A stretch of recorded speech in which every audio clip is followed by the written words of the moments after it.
Welcome to मेटी channel SPDM online study यानी कि air force Y group navy MR यानी कि भूगोल का 20 मोस्ट इंपोर्टेंट प्रश्न है जो कि पिछले वर्षों का पूछा हुआ यह प्रश्न है। यदि आप इनमें से यानी कि 10 प्रश्न को सही कर देते हैं तो इसका मतलब जो है आपका प्रिपरेशन बहुत अच्छा है और ऐसे ही प्रश्न जो है आपके एग्जाम्स में पूछे जाएंगे। तो आइए इस वीडियो को स्टार्ट कर लेते हैं। फर्स्ट नंबर प्रश्न बोल रहा है, पृथ्वी की गैलेक्सी की आकृति है ऑप्शन ए दीर्घवृत्तीय, ऑप्शन बी वृत्तीय, ऑप्शन सी सर्पिल और ऑप्शन डी परवलयीय। यदि आपने ऑप्शन सी चुना यानी कि सर्पिल तो आपका आंसर बिल्कुल करेक्ट हो जाएगा, क्योंकि पृथ्वी की गैलेक्सी की आकृति कैसी है तो यह है सर्पिल, जो कि सी पार्ट इसका करेक्ट आंसर हो जाएगा। सेकेंड नंबर क्वेश्चन कह रहा है कि पृथ्वी किस गैलेक्सी का भाग है। Option A Ursa Minor, option B Sculptor, option C Draco, option D Milky Way. यदि आपने ऑप्शन डी चुना यानी कि मिल्की वे तो आपका आंसर बिल्कुल करेक्ट हो जाएगा। Next question, third number question कह रहा है कि सौर मंडल में ग्रहों की संख्या है। Option A 7, option A B 8, option C 9 और ऑप्शन डी 10। यदि आपने ऑप्शन बी चुना यानी कि 8 तो आपका आंसर बिल्कुल करेक्ट हो जाएगा। नेक्स्ट क्वेश्चन यानी कि 4 नंबर प्रश्न कह रहा है कि सबसे चमकीला ग्रह है। ऑप्शन ए अरुण, ऑप्शन बी शुक्र, ऑप्शन सी बुध और ऑप्शन डी शनि। यदि आपने ऑप्शन बी चुना यानी कि शुक्र तो आपका आंसर बिल्कुल करेक्ट हो जाएगा। नेक्स्ट क्वेश्चन, फिफ्थ नंबर प्रश्न बोल रहा है कि सौर मंडल में सबसे बड़ा ग्रह कौन सा है। ऑप्शन ए पृथ्वी, ऑप्शन बी मंगल, ऑप्शन सी शनि और ऑप्शन डी बृहस्पति। यदि आपने ऑप्शन डी चुना यानी कि बृहस्पति तो आपका आंसर बिल्कुल करेक्ट हो जाएगा, क्योंकि सौरमंडल का सबसे बड़ा ग्रह कौन सा है, या बृहस्पति है, जो कि डी पार्ट इसका करेक्ट आंसर हो जाएगा। 6 नंबर प्रश्न बोल रहा है कि लाल ग्रह किसे कहा जाता है। ऑप्शन ए शुक्र को, ऑप्शन बी अरुण को, ऑप्शन सी मंगल को और ऑप्शन डी यानी कि वरुण को। यदि आपने ऑप्शन बी चुना यानी कि अरुण को तो आपका आंसर बिल्कुल करेक्ट हो जाएगा।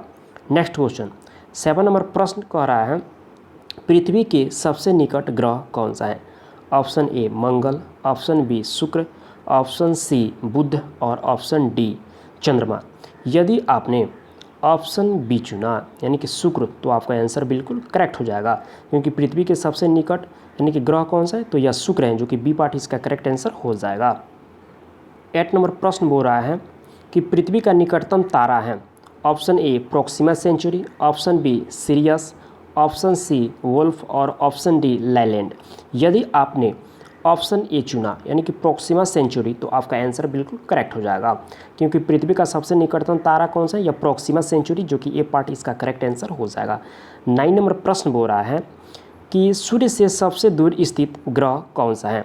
Option A Pluto, option B Neptune, option C Uranus और ऑप्शन डी यानी कि जुपिटर। यदि आपने ऑप्शन बी चुना तो आपका आंसर बिल्कुल करेक्ट हो जाएगा, क्योंकि नेपच्यून जो है यह सबसे दूर स्थित ग्रह है सूर्य से, जो कि बी पार्ट क्या हो जाएगा आपका करेक्ट आंसर हो जाएगा। नेक्स्ट क्वेश्चन 10 नंबर प्रश्न बोल रहा है कि ऋतु परिवर्तन का संबंध जो है पृथ्वी की किस गति से है। ऑप्शन ए घूर्णन, ऑप्शन बी परिक्रमण, ऑप्शन सी भ्रमण और ऑप्शन डी ये सभी। यदि आपने ऑप्शन बी चुना यानी कि परिक्रमण तो आपका आंसर बिल्कुल करेक्ट हो जाएगा, क्योंकि ऋतु परिवर्तन का संबंध जो है यह परिक्रमण गति से है, जो कि बी पार्ट इसका करेक्ट आंसर हो जाएगा।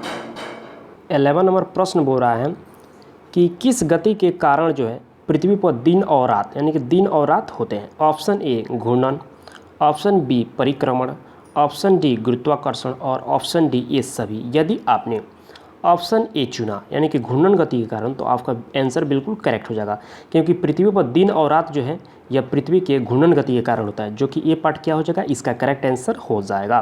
नेक्स्ट क्वेश्चन 12 नंबर प्रश्न बोल रहा है कि दिन और रात जो है कहाँ पर बराबर होते हैं। ऑप्शन ए कर्क रेखा पर, ऑप्शन बी मकर रेखा पर, ऑप्शन सी विषुवत रेखा पर और ऑप्शन डी ध्रुव पर। यदि आपने ऑप्शन सी चुना यानी कि विषुवत रेखा पर तो आपका आंसर बिल्कुल करेक्ट हो जाएगा, क्योंकि दिन और रात जो है दोनों के दोनों बराबर होते हैं। कहाँ पर होते हैं तो यह विषुवत रेखा पर होते हैं, जो कि सी पार्ट इसका करेक्ट आंसर हो जाएगा। 30 नंबर प्रश्न देख लेते हैं। 30 नंबर प्रश्न कह रहा है कि दो अक्षांशों के बीच की दूरी जो है कितनी होती है। मान लीजिए यह एक अक्षांश तो ये हो गया, दूसरा अक्षांश ये हो गया, तो इसके बीच की दूरी कितना होती है। Option A 107 kilometre, option B 111 kilometre, option C 115 kilometre और ऑप्शन डी 121 किलोमीटर। यदि आपने ऑप्शन बी चुना यानी कि 111 किलोमीटर तो आपका आंसर बिल्कुल करेक्ट हो जाएगा, क्योंकि दो अक्षांशों के बीच की दूरी कितनी होती है 111 किलोमीटर, जो कि बी पार्ट इसका करेक्ट आंसर हो जाएगा। 40 नंबर प्रश्न को देख लेते हैं। कह रहा है कि निम्न में से पृथ्वी का उपग्रह है।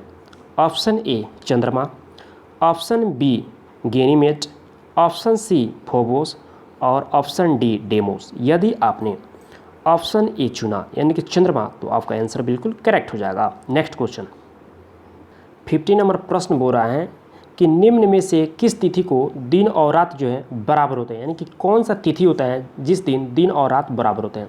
ऑप्शन ए 21 मार्च, ऑप्शन बी 23 मार्च, ऑप्शन सी 22 सितंबर, ऑप्शन सी 22 सितंबर और यहाँ पर जो ऑप्शन बी दिया हुआ है तो यह दिया है 23 सितंबर और ऑप्शन डी दिया हुआ है ए एवं बी यानी कि दोनों।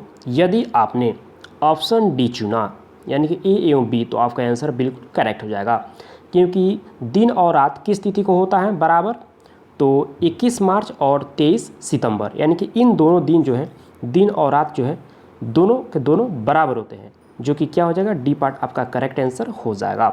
नेक्स्ट क्वेश्चन यहाँ पर 60 नंबर प्रश्न क्या कर रहा है। 60 नंबर प्रश्न कह रहा है कि चंद्र ग्रहण और यहाँ पर आया सूर्य ग्रहण, तो इसके लिए आपको हम ट्रिक्स बताएंगे जिसको कि आप बहुत आसानी से इसको सॉल्व कर पाएंगे और जीवन में कभी भी इस क्वेश्चंस को आप नहीं भूल पाएंगे और बहुत कन्फ्यूजिंग यह प्रश्न है। देखिए तो यहाँ पर चंद्र ग्रहण जैसे आएगा तो आपको बस इतना याद रखना है कि सेम SEM सेम की सब्जी, मान लीजिए आपको याद रखना है कि चंद्र ग्रहण में हम सेम की सब्जी खाते हैं और सूर्य ग्रहण आ जाएगा तो SME आपको याद रखना है। देखिए तो इसको याद रखना है, आप कभी भी नहीं भूल पाएंगे। देखिए सूर्य और चंद्रमा के बीच जब पृथ्वी आ जाती है तो क्या होता है चंद्र ग्रहण लगता है, और यहाँ पर देखिए सूर्य और पृथ्वी के बीच जब चंद्रमा आ जाती है तो क्या होता है सूर्य ग्रहण लगता है। तो इस प्रकार से आप इन दोनों ट्रिक्स को याद रखिएगा, जीवन में कभी नहीं भूलेंगे। तो यहाँ पर देख लेते हैं इसमें क्या होता है, यानी कि पृथ्वी आ जाती है तो किसके बीच आती हैं सूर्य और चंद्रमा के बीच, तो डी पार्ट इसका भी करेक्ट आंसर हो जाएगा। और यहाँ पर देख लेते हैं 70 नंबर प्रश्न का क्या इससे बताए थे SME इसका बोले थे यानी कि सूर्य ग्रहण का, तो S यानी कि सूर्य और यानी कि पृथ्वी के बीच चंद्रमा आ जाती है, यानी कि सूर्य और पृथ्वी के बीच चंद्रमा आ जाते हैं, चूँकि इसका भी करेक्ट आंसर क्या हो जाएगा डी पार्ट इसका करेक्ट आंसर हो जाएगा 70 का भी। अच्छा यहाँ पर जो 80 नंबर प्रश्न को देख लेते हैं। 80 नंबर प्रश्न बोल रहा है कि मध्य रात्रि का सूर्य कहाँ दिखाई देता है। ऑप्शन ए आर्कटिक क्षेत्र में, ऑप्शन बी अंटार्कटिक क्षेत्र में, ऑप्शन सी नॉर्वे में और ऑप्शन डी उपयुक्त सभी में। तो यदि आपने ऑप्शन डी चुना यानी कि उपयुक्त सभी तो आपका आंसर बिल्कुल करेक्ट हो जाएगा, क्योंकि मध्य रात्रि का सूर्य जो है इन सारे इलाकों में दिखाई देता है, जो कि डी पार्ट आपका करेक्ट आंसर हो जाएगा। 90 नंबर प्रश्न को देख लेते हैं। 90 नंबर प्रश्न बोल रहा है कि पृथ्वी की जो ऊपरी परत होता है जिसको भूपर्पटी कहते हैं, तो यह किस तत्व की मात्रा इसमें सर्वाधिक होती है। तो यहाँ पर दिया हुआ है ऑप्शन ए लोहा, option B oxygen, option C aluminium और ऑप्शन डी इनमें से कोई नहीं। यदि आपने ऑप्शन बी चुना यानी कि ऑक्सीजन तो आपका आंसर बिल्कुल करेक्ट हो जाएगा, क्योंकि पृथ्वी की जो ऊपरी परत जिसको भूपर्पटी बोलते हैं उसमें सबसे अधिक किसकी मात्रा होती है तो ऑक्सीजन की होती है, जो कि बी पार्ट क्या हो गया आपका करेक्ट आंसर हो जाएगा। और आज का लास्ट क्वेश्चन है 20 नंबर कि खनिज तेल एवं कोयला यानी कि किस चट्टान में पाया जाता है। ऑप्शन ए अवसादी, ऑप्शन बी अग्नेय, ऑप्शन सी कायांतरित और ऑप्शन डी इनमें से कोई नहीं। यदि आपने ऑप्शन ए चुना यानी कि अवसादी चट्टान तो आपका आंसर बिल्कुल करेक्ट हो जाएगा, क्योंकि खनिज तेल एवं जो कोयला होता है यह किस चट्टान से पाया जाता है, यह अवसादी चट्टान से पाया जाता है, जो कि ए पार्ट क्या हो गया इसका करेक्ट आंसर हो जाएगा। तो बस इतना ही, आशा करता हूँ यह वीडियो आपको अच्छा लगा होगा। यदि अच्छा लगा होगा तो लाइक और अपने दोस्तों में ज़रूर शेयर कीजिएगा। यदि आप मेरे चैनल पर न्यू आए हैं तो रेड बटन को प्रेस करके सब्सक्राइब कर लीजिएगा, क्योंकि इस चैनल के माध्यम से आपको बहुत हेल्प मिलेगा। थैंक यू, मिलते हैं नेक्स्ट वीडियो में, तब तक के लिए बाय।